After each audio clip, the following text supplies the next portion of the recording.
Ok, entonces vamos a empezar con esta clase que trata sobre espacios vectoriales. Primero que nada vamos a definir qué es un espacio vectorial. Entonces vamos a tomar un conjunto B distinto del vacío.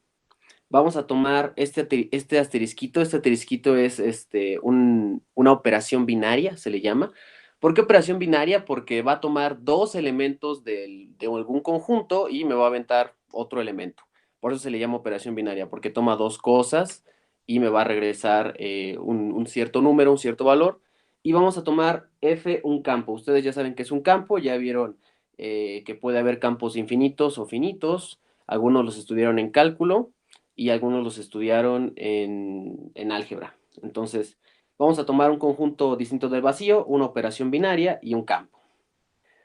Voy a definir un espacio vectorial como un conjunto B, distinto del vacío, que cumple todas las siguientes características. La primera característica es que para todo par de elementos en el conjunto B, la operación aplicada a estos dos elementos, o sea, el producto, podríamos verlo así como de X y Y, se quede en B. A esto de aquí se le llama cerradura, cerradura respecto a la operación binaria, y lo único que nos dice es que, pues si yo me tomo dos elementos de B, la operación binaria aplicada a esos dos elementos también va a ser un elemento de B. Es como cuando en cálculo 1 ustedes veían que la suma de números reales era un número real, ¿no? Es básicamente eso. Nada más que aquí la operación puede ser arbitraria. La siguiente característica es que para todo elemento en el campo F y para todo X en B, para todo elemento de B, se cumpla que el producto de A por X esté en B. De nuevo, esto de aquí es una especie de producto, se le llama producto escalar porque el escalar lo tomas del campo F y lo que hace básicamente es pues lo mismo que ustedes veían en los números reales. En los números reales sabías que el producto de dos números reales se quedaba dentro del el conjunto de los números reales y aquí va a pasar lo mismo.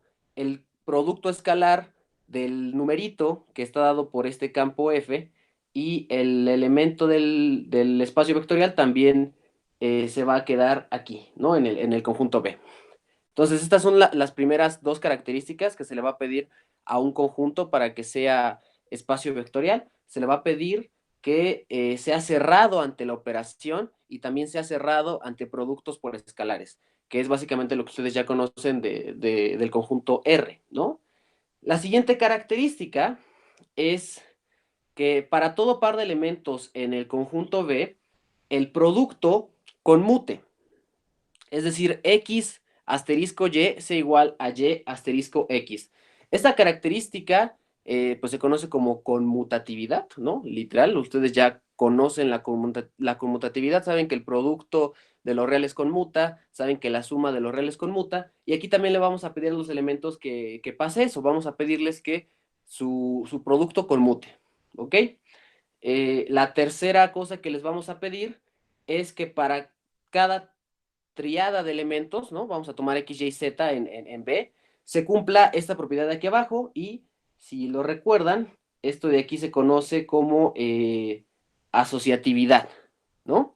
Yo puedo asociar los elementos 2 a 2 y esto es lo mismo que pasaba, por ejemplo, en los números reales, solamente que aquí la operación es arbitraria, no puede ser una suma, puede ser un producto, por eso es que estamos dando esta operación asterisco como una operación arbitraria. Puede ser cualquiera de las que ya conocen y esto es lo que se pide para que el conjunto sea espacio vectorial. Vamos a ver la siguiente característica. Eh, Se relaciona con la existencia de un elemento neutro. De nuevo, esto de aquí se parece a lo que ustedes vieron en cálculo 1. Existe un elemento E en B, tal que si yo aplico la operación a X y a E, me regresa a X solito y esto de aquí, pues, sería como un cero, ¿no? De hecho, se le llama elemento neutro. En los reales, el elemento neutro es el cero, y sabemos que es el cero porque x más cero pues, es igual a x, ¿no? Se cumple algo parecido a lo que tenemos de este lado. Y entonces, fíjense, ya tenemos cuatro características bien importantes de lo que necesita un espacio vectorial, pero pues apenas vamos a la mitad, ¿no? Vamos con la que sigue. Eh, Así como también existe un neutro, vamos a requerir que exista un inverso. Para cada uno de los elementos del espacio vectorial, tiene que existir un elemento también en el espacio vectorial, tal que cuando yo opero a estos dos elementos, me dé de vuelta el inverso, digo el neutro, perdón. Y a este y se le va a llamar inverso, porque si se dan cuenta aplica lo mismo que cuando estábamos en cálculo, ¿no? En cálculo lo que pasaba era que si yo tenía un número real X y le sumaba su inverso, me daba de regreso el neutro. Y aquí está pasando lo mismo, nada más que esto es más general. Tengo una operación binaria arbitraria y le estoy aplicando esos dos elementos y me va a dar un cierto elemento neutro, que voy a llamar E. Ahorita a lo mejor se va, o sea, se va a ver muy extraño, ¿no? Va a parecer como muy oscuro todo esto, pero vamos a ver en total tres ejemplos para que vean qué es lo que se requiere que ustedes sepan y son elementos, de hecho, yo creo que son ejemplos clásicos de lo que es un espacio vectorial y creo que pues igual le van a cachar más un poquito qué es esto que estoy diciendo. Vamos con la sexta propiedad del espacio vectorial. Se pide que para todo elemento en el conjunto B, que es nuestro espacio vectorial, exista un elemento que voy a denotar como 1 sub f en el campo y este elemento debe ser tal que cuando yo multiplico este numerito, porque está en el campo, por el elemento del espacio vectorial, me regrese el elemento de espacio vectorial en sí. A esto de aquí, a este 1 con 1 sub f, se le llama neutro multiplicativo de f. Si, por ejemplo, f es igual a los números reales, pues entonces 1f es el 1 que todos conocemos, ¿no? Entonces, se denota así porque pues no siempre el uno es el neutro multiplicativo. Dependiendo del campo, puede haber otros neutros multiplicativos, pero así es como se denota. Vamos a la siguiente característica. La siguiente característica dice que si yo me tomo dos elementos en el campo y un elemento en el espacio vectorial, entonces se cumple esta igualdad de aquí. Esta igualdad de aquí se conoce como asociatividad con los escalares y es parecido a lo que ustedes vieron en los números reales, ¿no? Esto de aquí es el producto de dos números, no sé qué tipo de números sean, dependen de un campo arbitrario, y cuando yo los multiplico por un elemento del espacio vectorial, esto de aquí es igual a tomar el primer número y multiplicarlo por esto de acá, ¿no? Entonces es básicamente lo que ustedes veían con los números reales. Vamos con la siguiente característica. La siguiente característica es que para todo elemento en el campo y para todo elemento en el espacio vectorial se cumpla esta propiedad de aquí, que es que A multiplicado por esta operación de aquí, que es X asterisco Y, sea igual a AX asterisco AY. Esto de aquí se conoce como distributividad. Un ejemplo es pues lo que ustedes conocen de cálculo 1, ¿no? Ustedes conocían la distributividad así, como A por X más Y igual a AX más AY. Y pues es lo mismo, nada más que aquí la operación es arbitraria. Y quizá esto a algunos los desconcierta, pero así van a empezar a trabajar de tercer semestre en adelante. Ya todo va a ser muy abstracto, les van a dar una operación arbitraria, les van a dar conjuntos arbitrarios, y es bueno que comiencen a acostumbrarse a este tipo de cosas. Vamos con la última propiedad para que un conjunto es espacio vectorial, y es que para cada dos elementos del campo y para todo elemento en el espacio vectorial, se cumple esto de aquí. Aquí aparece una suma, pero esa suma no es la suma de los reales, es la suma del campo F. Y sí, F puede ser los reales, en ese caso, pues se ocupa la suma de los reales, pero aquí de hecho estaría bien ponerle a esta suma un sub F, porque esta es la suma de los números del campo F. Y pues de nuevo es una especie de distributividad, ¿no? Es como decir AX, estrellita BX, y pues es lo mismo que pasaba en los números reales. Ustedes se acuerdan que si tenías esto de aquí era igual a esto de acá, ¿no? Entonces, perdón, aquí es Bx. Estas 9 características son básicamente las 9 características que debe de tener un conjunto para que se llame espacio vectorial. Yo sé que son muchas, pero ahorita que veamos los ejemplos se van a ir aclarando bastantes cosas. Eh, Vamos a repasarlo rápido. Los elementos deben ser cerrados con esta operación, asterisco. O sea, el producto de X y Y debe de quedarse en B. y si yo agarro un elemento del campo y un elemento del espacio vectorial, el producto escalar de estos dos me debe dar un elemento en el conjunto B. La segunda característica es la conmutatividad respecto a esta operación con asterisco, ¿no? Y también se debe de cumplir la asociatividad con esta operación con asterisco. Ahorita vamos a ver diferentes operaciones con asterisco que pueden surgir para que vean también cómo no nada más es la suma o cosas así. Y la cuarta característica que le pedimos es que exista un elemento neutro que voy a llamar E, ¿no? Por ejemplo, en los reales, pues el elemento neutro es el cero, ¿no? También tenemos que debe existir un elemento inverso, o sea, un elemento tal que cuando yo lo opero con X, me da de vuelta el neutro, ¿no? Aquí habíamos puesto el ejemplo de los números reales. La siguiente característica es que el neutro multiplicativo aplicado a un elemento del espacio vectorial me dé ese mismo espacio, ese mismo elemento, ¿no? Es como hacer esto de 1 por X igual a X. Y la siguiente característica tiene que ver con asociatividad de escalares. Esto, pues igual si ya vieron álgebra lineal, a lo mejor se les hace aburrido, pero es necesario que lo veamos. Y también se tiene que cumplir esta propiedad de distributividad, ¿no? Distributividad respecto a la operación con asterisco y también distributividad respecto a la suma del campo. Entonces, esto de aquí son básicamente todas las características que tiene que tener un conjunto para llamarse espacio vectorial. Y ahora vamos a ver, pues, algunos ejemplos, ¿no? Pero antes vamos a ver una observación bien importante, que es que a los elementos de B, y esto a lo mejor va a sorprender a algunos físicos, se les llama vectores. O sea, yo tengo un espacio vectorial B, o sea, un conjunto que cumple todas las características que les enseñé anteriormente, y a sus elementos, a las X, Y, Z, etcétera, se les va a llamar vectores.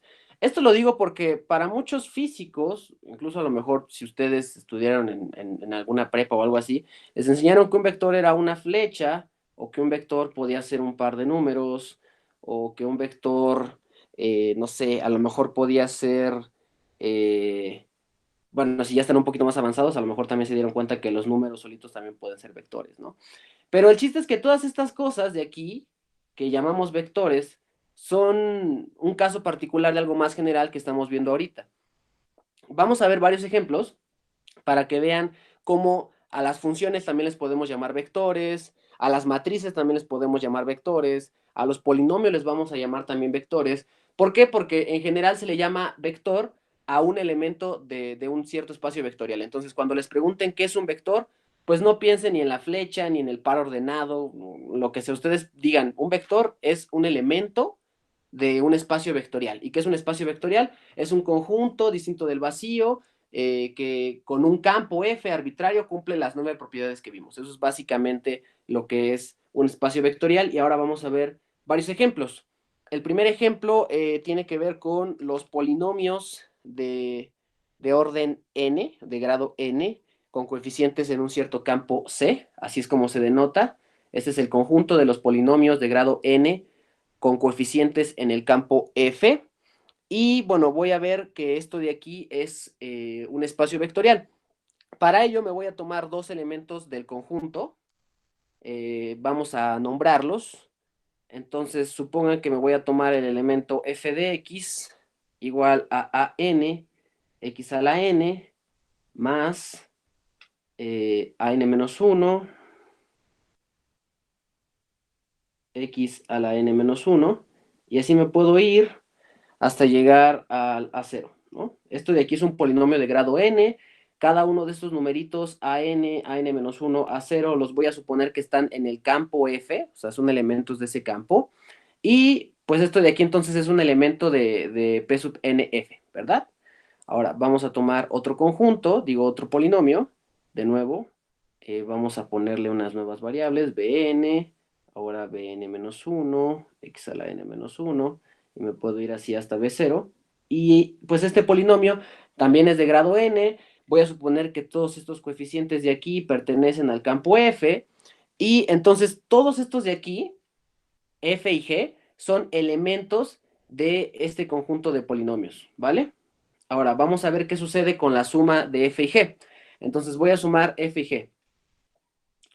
Cuando yo sumo f y g, f más g de x, me va a quedar algo así. Fíjense. Lo primero que me va a quedar es pues los términos de grado n, ¿no? Acuérdense, un polinomio, ¿cómo se suma? ¿Cómo suman dos polinomios? Pues lo suman potencia a potencia, ¿no? Entonces, para obtener el elemento de grado n, tengo que sumar estos dos coeficientes, y es lo que voy a hacer.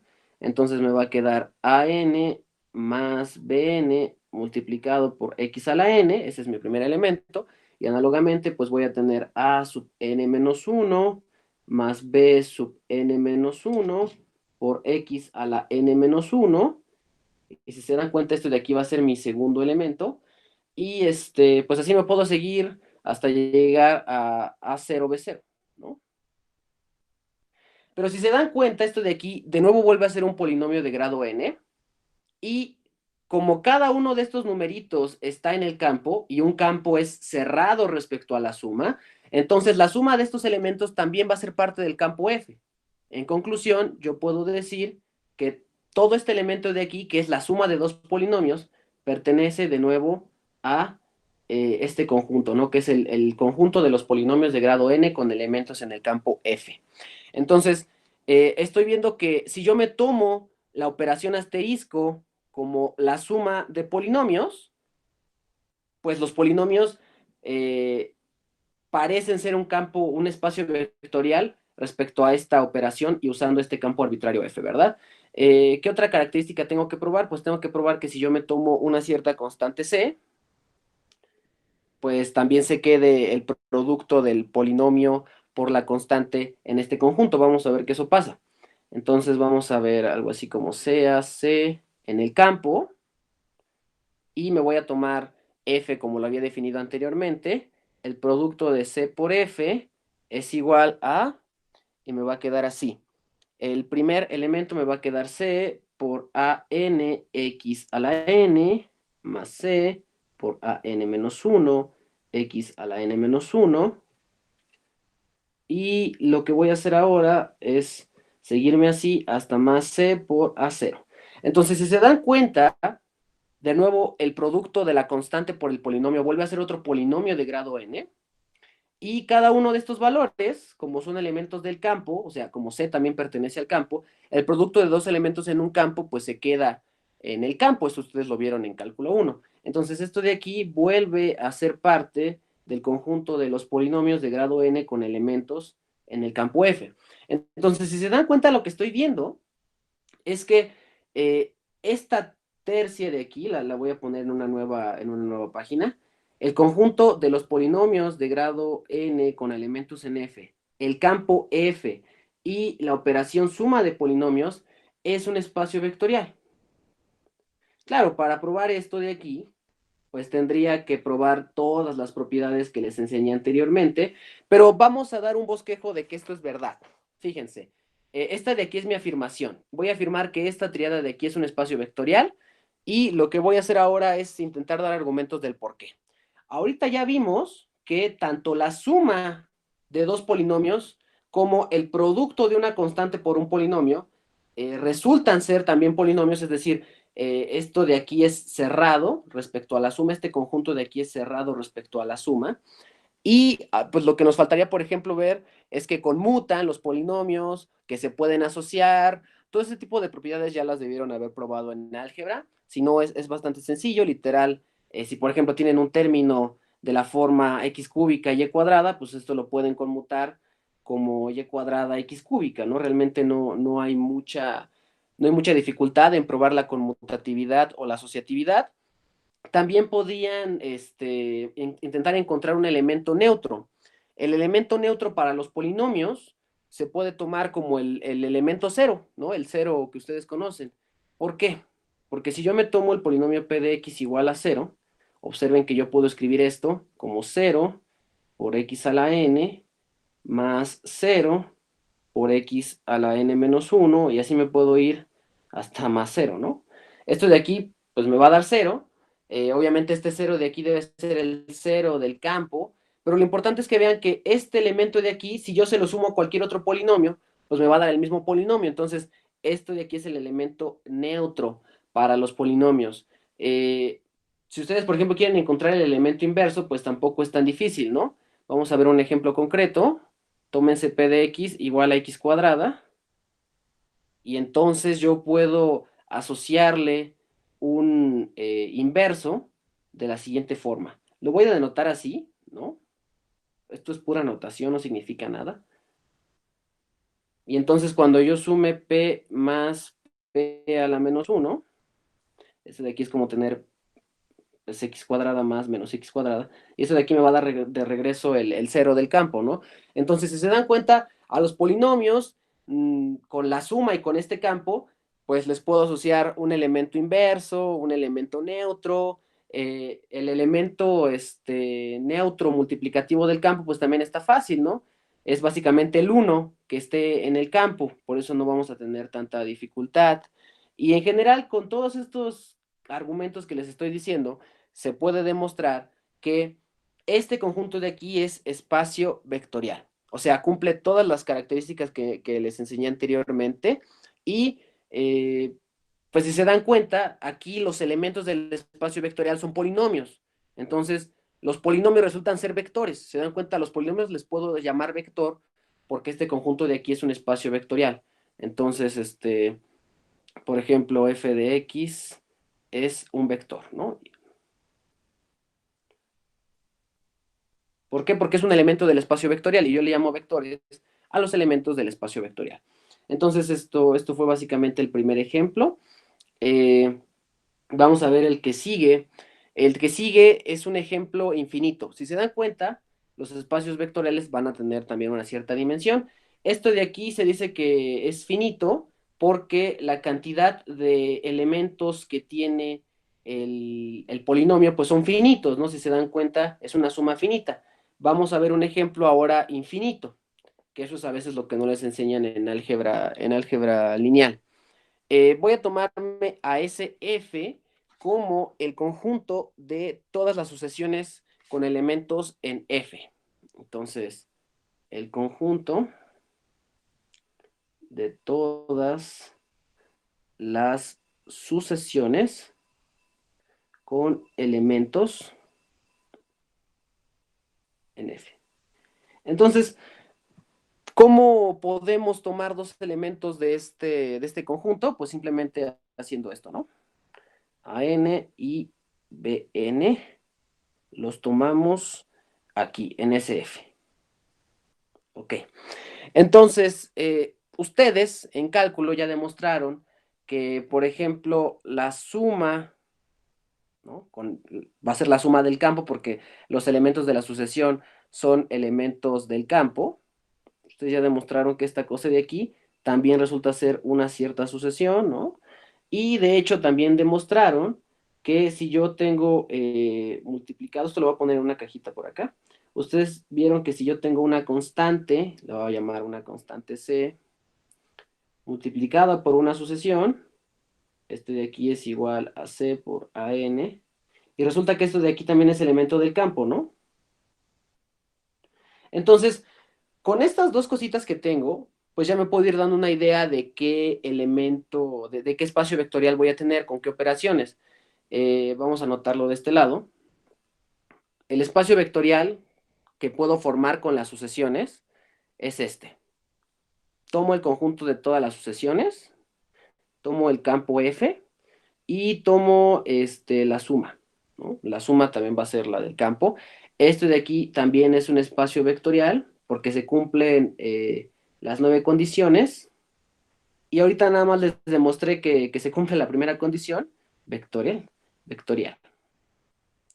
Pero vamos a ver cómo podríamos dar, por ejemplo, una demostración de las otras características. Bueno, ustedes ya saben que la suma, pues conmuta, ¿no? Entonces, ustedes pueden argumentar que se vale esto, ¿no? Y esto de aquí probaría la conmutatividad para este espacio vectorial. Lo mismo puede pasar con la asociatividad, ¿no? Literal, la suma también es asociativa, entonces no van a tener ningún problema con eso. ¿Y cómo se les ocurriría dar, por ejemplo, el neutro? El neutro debe ser una sucesión tal que si yo se la sumo, Esto de aquí, pues me vuelvo a dar esto de acá, ¿no? Entonces, ¿qué les parece si definimos el elemento neutro, que se acuerdan le llamé E, como la sucesión que tiene puros ceros en su interior? Esto de aquí a lo mejor parece ser una forma tramposa, ¿no? De definir la sucesión. La voy a poner así como 0F, y es la sucesión que contiene puros ceros, entrada a entrada.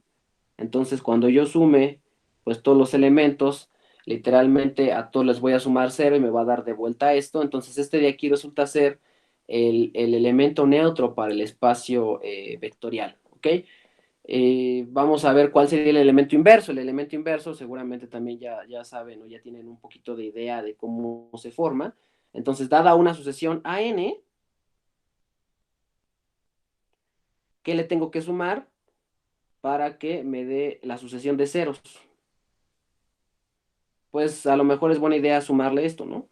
Porque además, esa es la ventaja de tomar un cierto conjunto con elementos en un campo, que los campos son de alguna forma espacios vectoriales también. Los números reales, cada número real se le podría llamar vector, ¿no? Si tomas en cuenta que R es un espacio vectorial.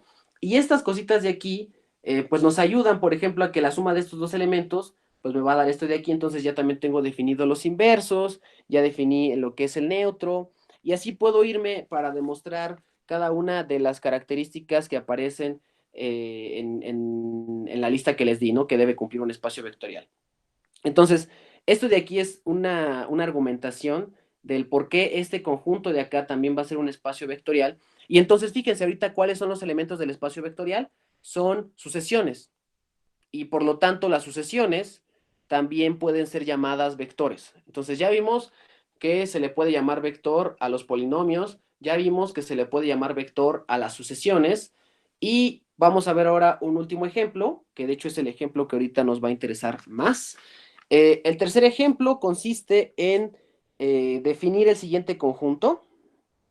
Entonces voy a definir el conjunto Rn, que era lo que todos estábamos esperando, como el conjunto de eneadas, o sea, son elementos de esta forma que tienen n entradas, tales que el iésimo elemento pertenece a los números reales, y esto debe de pasar pues para todo i, que va de 1 hasta n. Entonces tengo una cosa que tiene n entradas, y cada una de esas entradas es un número real. Se representa así, si se dan cuenta, porque esta letrita es como el campo al que van a pertenecer cada uno de estos elementos, y se le pone n para hacer énfasis que va a tener n entradas. Entonces, con este conjunto ustedes van a estar trabajando durante todo cálculo 3, y de hecho, de las primeras cosas que tenemos que probar, y que les van a dejar probar, es que esto de aquí es un espacio vectorial.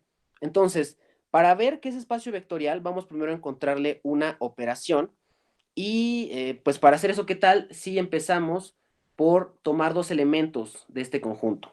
Entonces me voy a tomar A1 así hasta AN, y B1 así hasta BN, elementos de Rn. Ahora, a mí me gustaría encontrar una operación tal que si yo sumo estos dos valores, me dé de vuelta un valor en Rn.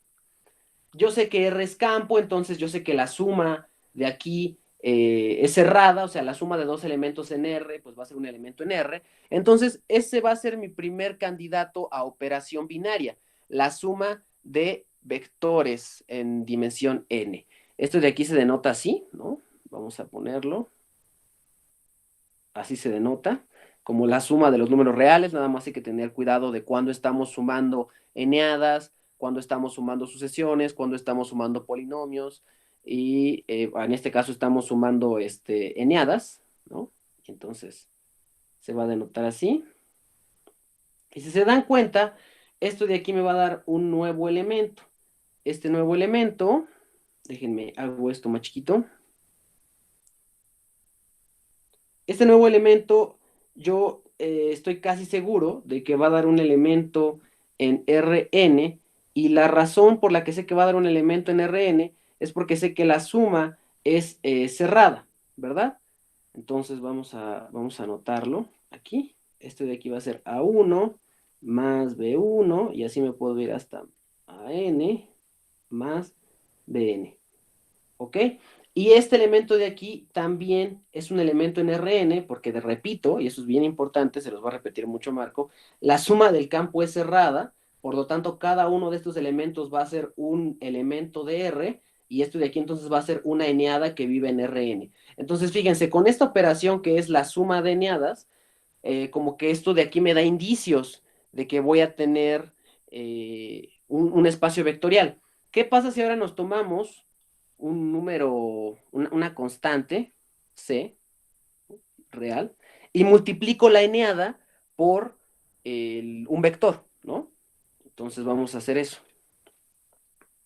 Ustedes saben que cuando yo multiplico una eneada, perdón, aquí es AN, por una constante, lo que tengo que hacer, o lo que significa esto de aquí, es que tengo que meter esta constante a cada uno de los elementos en la eneada, ¿no? Esto de aquí va a ser igual a C por A1, y así me voy hasta C por AN.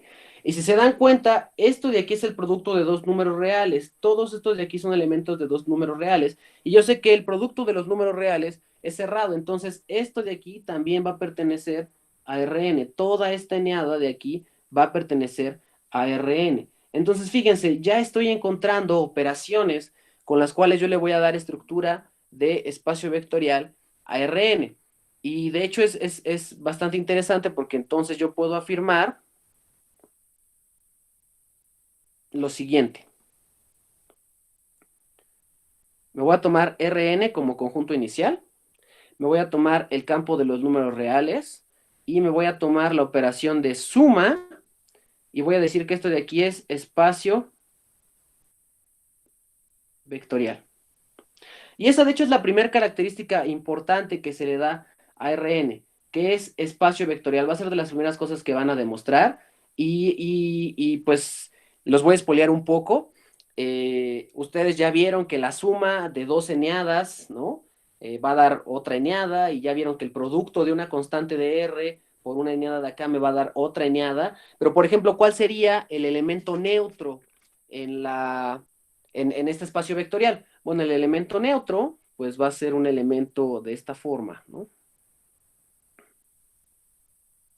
Porque si yo se lo sumo a una eneada de esta forma, ¿no?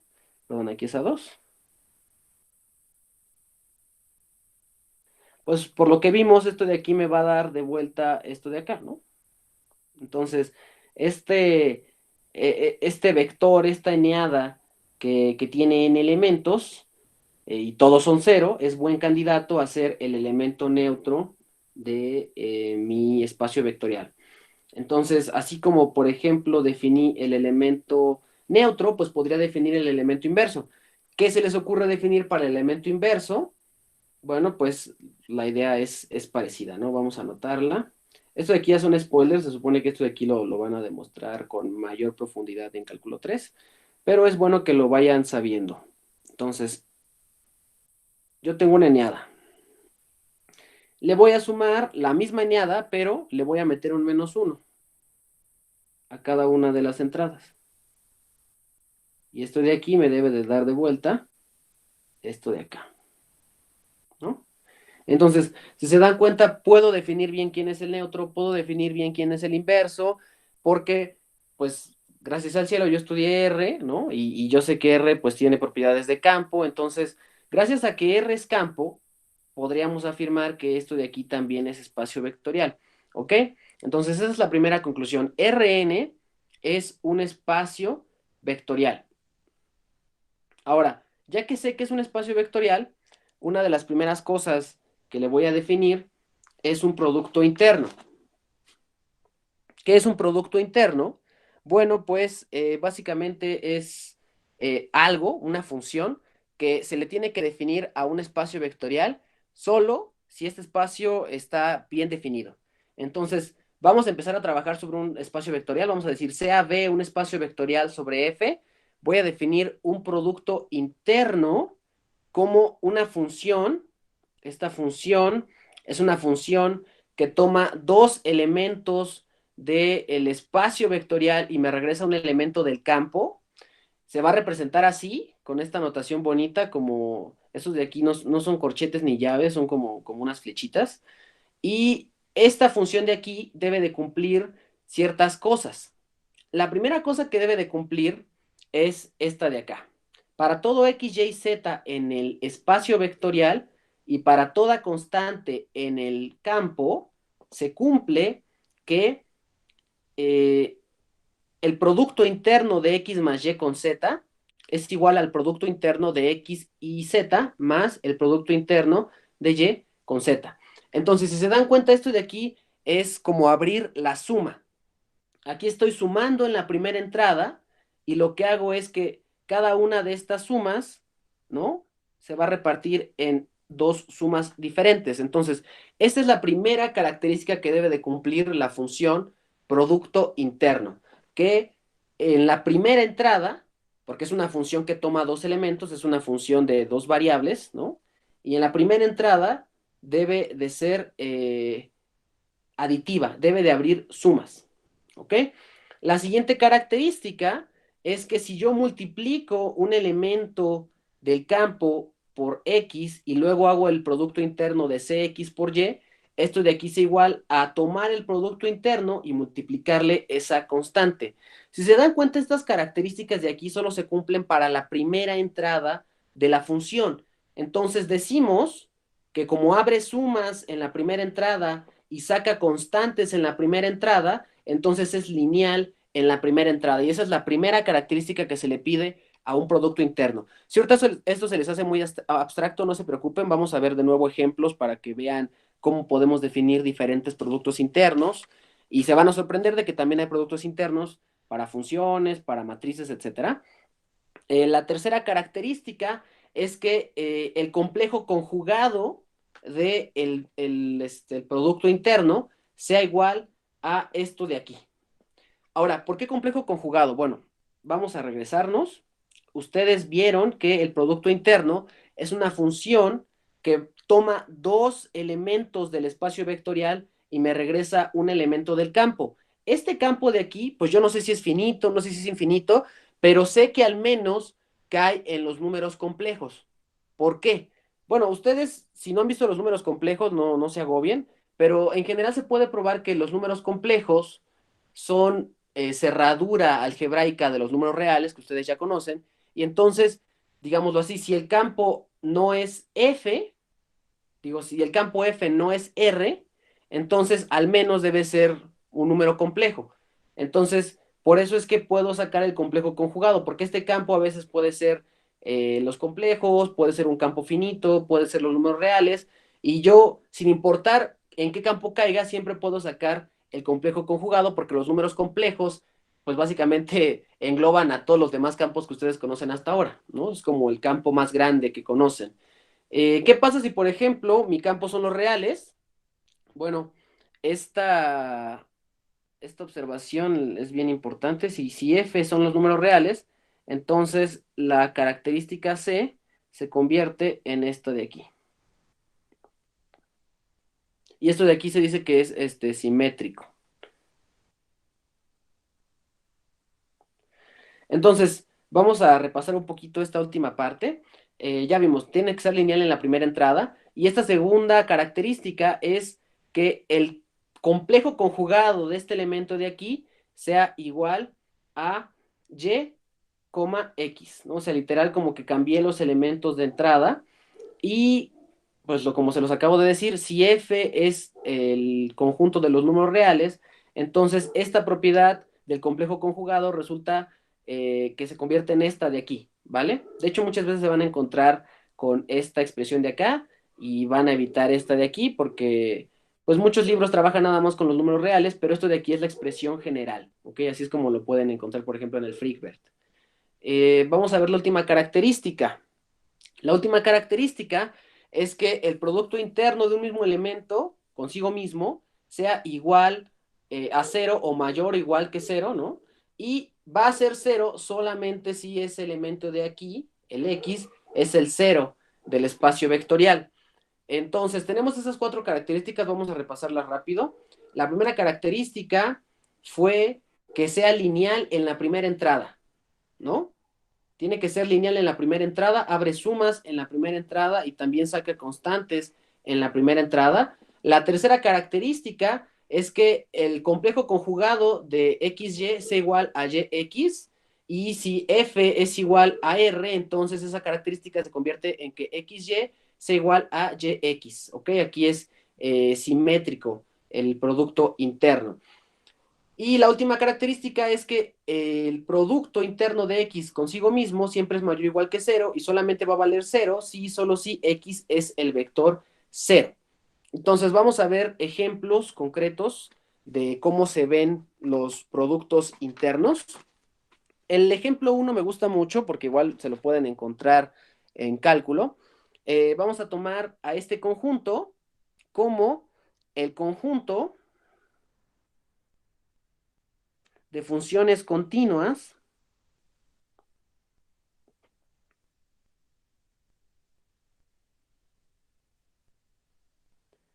en 0,1. Esto es la notación que se ocupa, ¿no? C es de continuas, 0,1 es que es continua en ese intervalo, y pues voy a tomarme dos funciones, digámoslo así, en este espacio vectorial, entonces sean F y G en este conjunto, o sea, van a ser dos funciones continuas en este intervalo, y voy a definirles ahora un producto interno. ¿Cómo les puedo definir un producto interno? Bueno, este elemento de aquí, digo, este conjunto de aquí, es un espacio vectorial, ¿vale? Vamos a ver cómo le podemos definir un producto interno. Entonces, fíjense, lo vamos a hacer de esta forma. Voy a definir el producto interno de f con g como la integral de 0 a 1 de f de t, g de t, de t. Así es como defino mi producto interno. ¿Ok? Vamos a ver que se cumplen algunas de las características que les dije, ¿no? Por ejemplo, ¿qué pasa si yo meto una tercera función h y tengo f más h aplicado a g? O sea, el producto interno de estas dos cosas. Esto en términos de integrales, pues se va a ver como f más h por g de t, ¿no? Y ustedes saben que como la integral abre sumas, pues esto de aquí se va a ver como la integral de 0 a 1 de f g de t más la integral de 0 a 1 de hg de t, ¿no? Entonces, si se dan cuenta, este primer elemento de aquí resulta ser, pues, el producto interno de f con g, ¿no? Y esto de aquí resulta ser el producto interno de h con g. Entonces, es como si yo todo esto de aquí hubiera demostrado que es igual a f g más h g. Entonces ya vieron si se cumple la linealidad en la primera entrada. Lo mismo va a pasar con las constantes. No sé, si yo aquí le pongo CF, pues esa constante puede salir de la integral sin ningún problema y se cumple la segunda característica. Entonces, las primeras dos características ya las tenemos cubiertas. ¿Qué pasa si yo, por ejemplo, quiero argumentar la simetría? Bueno, aquí como las funciones son de valor real, pues basta probar esto. Basta probar que f con g es igual a g con f. Vamos a demostrarlo. Bueno, f con g, ¿quién es? Es la integral de 0 a 1 de f g de t. Y pues yo sé que como el producto de números reales es conmutativo, pues puedo conmutar estos dos valores, ¿no? Integral de 0 a 1 de gf de t. Y si se dan cuenta, este de aquí es igual al producto interno de g con f. Entonces, de nuevo, probar la simetría es bastante sencillo. Si estás trabajando con los números reales, la simetría te la da la conmutatividad de los números reales. Y pues ya lo único que nos faltaría probar es que el producto de f consigo misma es mayor o igual que cero. Y eso de ahí, pues también se puede hacer bastante sencillo. Vamos a tomar f con f. Y esto de aquí es la integral de 0 a 1 de f cuadrada de t. Ahora, ustedes saben que cuando yo integro una función que es el cuadrado de algo, esto de aquí siempre va a ser mayor o igual que cero. Entonces, la primera característica ya se cumplió, que es mayor o igual que cero. Ahora, supongan que esta integral de aquí es igual a cero.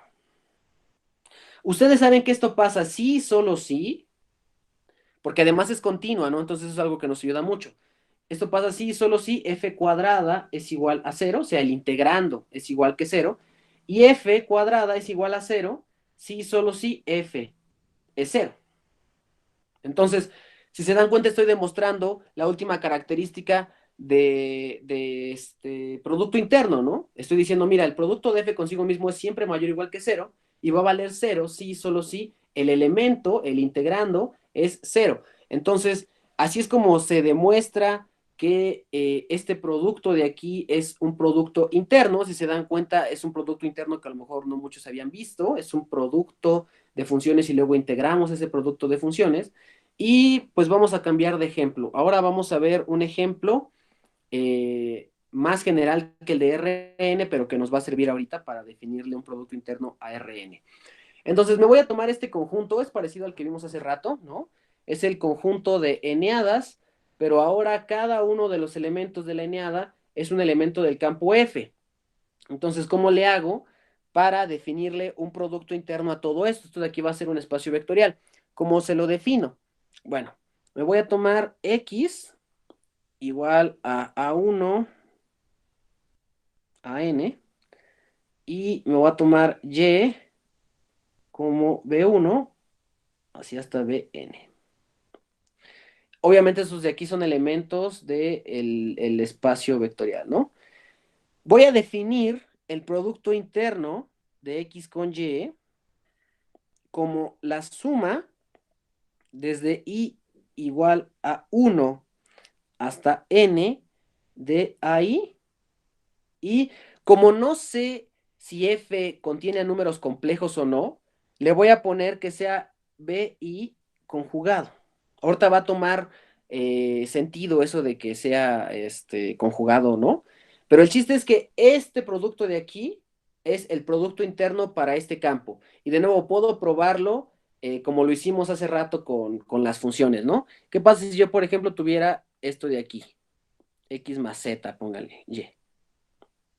Bueno, esto de aquí por definición sería la suma desde i igual a 1 hasta n y tendría que multiplicar a i, que es la yésima entrada de x. Supongan que la yésima entrada de z es un ci y luego tengo que multiplicar por el complejo conjugado de la yésima entrada de y, que es bi. Y esto de aquí por distributividad pues esto de aquí es igual a la suma desde igual a 1 hasta n, y aquí va a quedar AI, BI conjugado, más CI por BI conjugado. Entonces, de nuevo puedo abrir la suma, y esto de aquí me da la suma desde I igual a 1 hasta n, me queda AI, BI conjugado, más la suma desde I igual a 1 hasta n, y también me va a quedar, no, CI, BI conjugado. Y esto de aquí, por definición,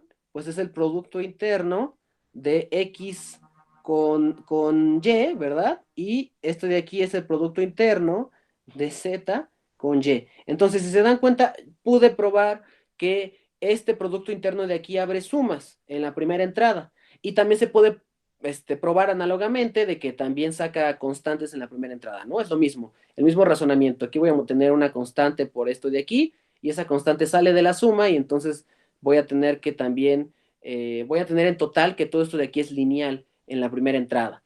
Para la siguiente característica que tiene que ver con la simetría, pues de nuevo voy a ocupar un argumento parecido, ¿no? Entonces, ¿qué pasa si yo le saco el complejo conjugado a todo esto? Bueno, esto de aquí es igual a sacarle el complejo conjugado.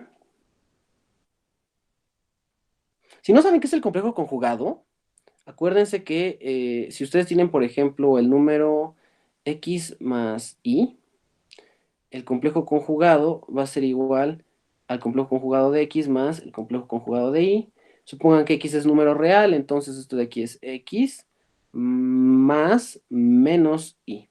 O sea, el complejo conjugado básicamente es ponerle un signo menos de este lado. Y lo importante es que se cumple esto, que el complejo conjugado de la suma es igual a la suma de los complejos conjugados. Entonces, si yo aquí tengo una suma de un montón de términos,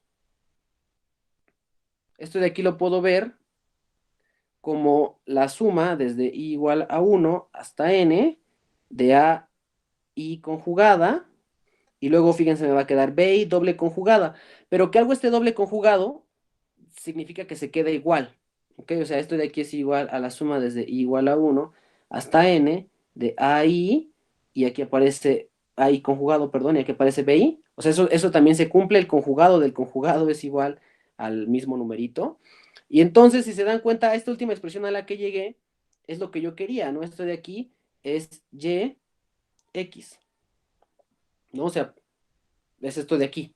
Entonces, eh, estas son las primeras características de que esto de aquí de verdad es un producto interno, y pues de tarea podrían probar que también se cumple esto, ¿no?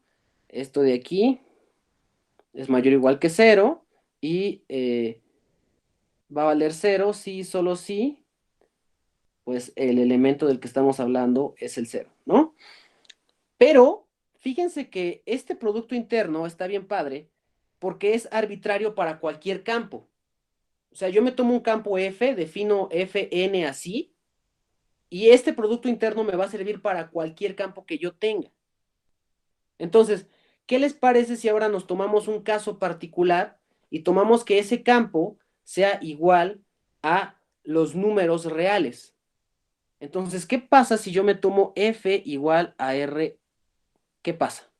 Bueno, pues de entrada el conjunto Rn ya lo conocen, ¿no? Vamos a tener el conjunto de eneadas, ¿no? Lo voy a poner por segunda vez para que no se les olvide. Hoy conocieron a Rn. De nuevo, esto se cumple que xi pertenece a R, y esto pasa para cada i que va de 1 hasta n, ¿no? Ok, eso es Rn. ¿Y cuál sería el producto interno según lo que vi hace rato? Según lo que vi hace rato, es tomar la iésima coordenada de x, que sería AI, ¿no? Y sería tomar la iésima coordenada de b y sacarle conjugado. Pero como es R, y como en R no hay números complejos, el complejo conjugado, o sea, voy a ponerlo de verde, el complejo conjugado de b, uy, me está saliendo fea la b, perdón. El complejo conjugado de bi sería igual a BI, porque estamos en R. En R se cumple esta propiedad.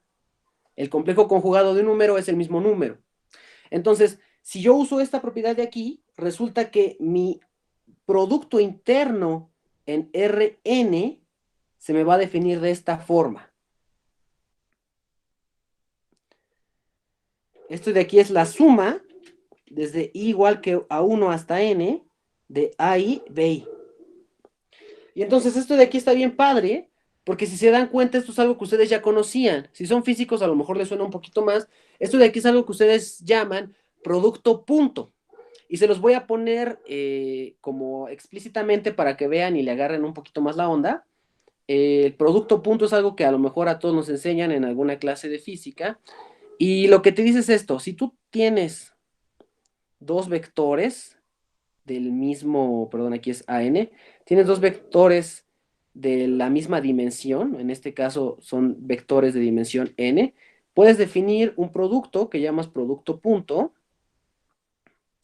aquí vamos a poner B1, así hasta Bn, y esto de aquí justamente es igual a esto de aquí arriba, es como si yo multiplicara entrada a entrada, más A2, B2, y así me puedo ir hasta más AN, BN. Entonces, si se dan cuenta, el producto interno que encontré para los números reales es nada más y nada menos que el producto punto, así se le llama. Un producto interno, como ya vieron, es algo más general, pero la mayoría de los libros lo único que te explican es este producto de aquí. Este producto se llama producto punto, es un producto interno de los muchos productos internos que hay, y esto de aquí es el producto interno definido para Rn, ¿ok? Este producto tiene algunas interpretaciones geométricas. Si pueden, por ejemplo, hacer el producto interno de dos vectores en Rn, porque claro, estas eneadas también ya se les puede llamar vectores porque son elementos de un espacio vectorial. Entonces, eso de aquí, el producto interno se puede imaginar como una especie de proyección. Eso lo van a ver un poquito más a profundidad con Marco, pero lo importante es que sepan que a Rn también se le puede sacar un producto interno. Entonces, ya tenemos no solamente que Rn es un espacio vectorial, o sea, es un conjunto que cumple todas las características que vimos hace rato, ¿no? Y entonces a cada uno de sus elementos se les va a poder llamar vectores. Y la conclusión ahorita es que su producto interno se le llama PI, es el siguiente. XY es igual a la suma desde i igual a 1 hasta n de AI, BI, donde pues claro, X es igual a 1, así hasta B, hasta AN, perdón. Y también se tiene que Y es igual a B1 hasta Bn. Entonces, esas son básicamente las dos conclusiones importantes de hoy. Se dan cuenta, de hecho, ya se nos fue toda la clase en eso. Lo que vimos hoy, vamos a dar un repaso rapidísimo, fue espacios vectoriales y les definí también que es un producto interno. Entonces, vamos a dar este último repaso. Dado un conjunto no vacío, una operación binaria, o sea que toma dos elementos, y un campo F arbitrario, vamos a definir un espacio vectorial como un conjunto que cumple todas estas características. La primera es que los elementos del espacio vectorial sean cerrados respecto a la operación binaria y también sean cerrados respecto al producto escalar con los elementos del campo F. Esa es la primera característica. La segunda característica se relaciona con la conmutatividad. Los elementos del espacio vectorial deben de conmutar respecto a esta operación binaria asterisco y también deben de ser asociativos respecto a esta operación binaria asterisco. La cuarta propiedad implica la existencia de un neutro. Esto quiere decir que si yo agarro el producto entre un elemento y este elemento neutro, me va a dar de vuelta el elemento X, ¿ok? Esto de aquí se puede imaginar como un cero que tiene el espacio vectorial. También si le puedo definir un elemento un elemento neutro, le puedo definir un elemento inverso. La idea es la misma. Es un elemento tal que cuando yo lo aplico a X, me dé de vuelta el inverso de X. Entonces, ya tenemos la existencia del elemento neutro, existencia del elemento inverso. También vamos a pedir que el producto del el neutro multiplicativo del campo por X me dé X, ¿no? Esto es algo pues que se le suele pedir no solamente a los espacios vectoriales, sino también a los campos. Y, por ejemplo, también tenemos esta asociatividad con escalares, ¿no? Asociatividad con escalares. También se debe de cumplir las dos distributividades, ¿no? Debe de haber distributividad con la operación binaria y debe de haber distributividad con la suma del campo. Entonces, estas son de aquí las 9 características que debe de cumplir un conjunto para que se llame espacio vectorial. Vimos algunos ejemplos, ¿no? Bueno, observación importante, a los elementos del espacio vectorial se les llama vectores. Y, como dije, ¿no? Vimos algunos ejemplos. Vimos que a los polinomios se les pueden llamar vectores. También vimos que, por ejemplo, a las sucesiones se les puede llamar también vectores. La diferencia entre los polinomios y las sucesiones es que las sucesiones forman un espacio vectorial de dimensión infinita porque tienen infinitas entradas y los polinomios son un espacio vectorial de dimensión finita porque tienen una cantidad finita de entradas. Y por último vimos a este conjunto, ¿no? Que llamamos Rn. Vimos que se le puede llamar espacio vectorial con una cierta suma y con un cierto producto por escalares definido. Y pues de nuevo, esta es una de las conclusiones importantes de hoy, ¿no? Esto de aquí es un espacio vectorial. Eso es con lo que quiero que se queden hoy. Rn es espacio vectorial, cumple las 9 propiedades y tenemos que usar como campo a R y la suma de eneadas. Y luego vimos que es un espacio, que es un producto interno, ¿no? Dado un espacio vectorial, le puedo definir un producto interno. ¿Qué es un producto interno? Es una función que toma dos elementos del espacio y me avienta un número del campo y se denota así, ¿ok? Esto de aquí, acuérdense, es un número del campo y cumple 4 características. La primera característica es que debe ser aditiva en la primera entrada y también debe de sacar constantes en la primera entrada. Estas primeras dos características dicen que la función es lineal en la primera entrada.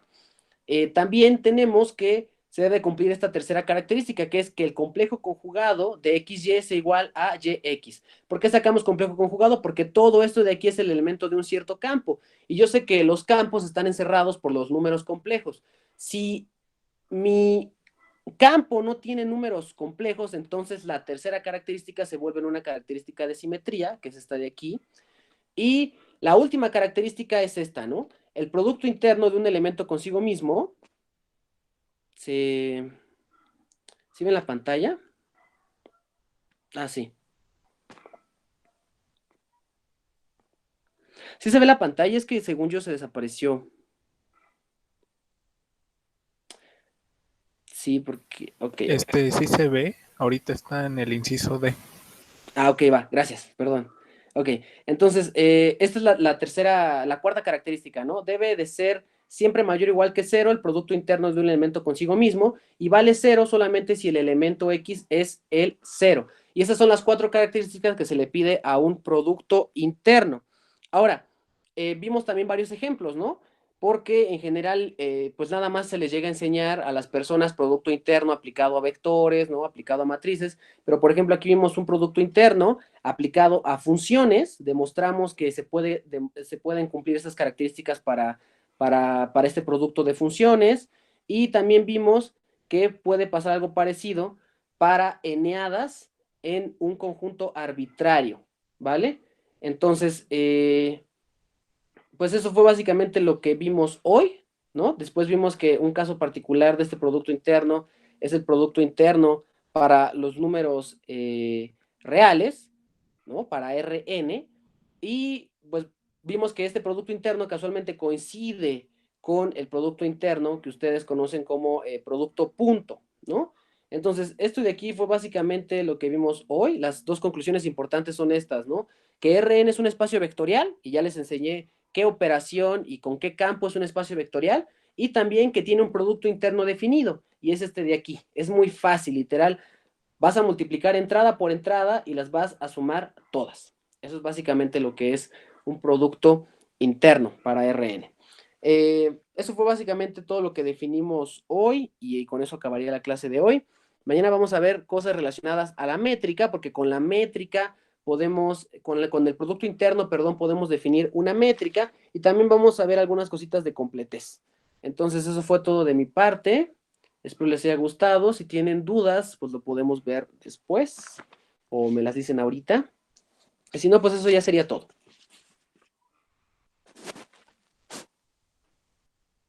Gracias, Amaury, cuídate. Hasta luego. Yo tengo una duda. Claro. En este cálculo se ve rotacional, divergencia y eso. Sí, de hecho eso lo vamos a ver en la tercera semana de este curso. Ah, bueno, ok.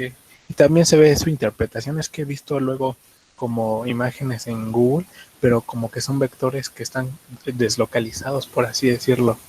Sí, sí, no te Ah, bueno. preocupes. De hecho, o sea, algo por lo que me voy a preocupar este curso es que ustedes entiendan geométricamente las cosas. Ahorita estamos viendo más que nada cosas algebraicas, pero en la tercera semana vamos a ver mucha interpretación geométrica y vamos a ver justamente la interpretación geométrica de el rotacional y de la divergencia. Ok, muchas gracias. ¿Vale? Bueno, pues nos vemos, chicos. Hasta luego todos en el chat.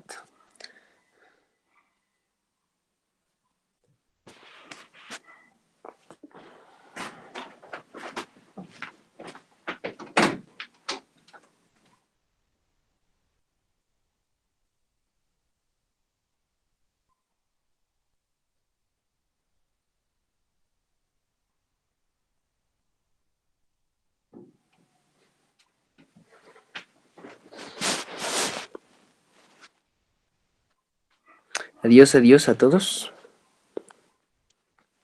Venga.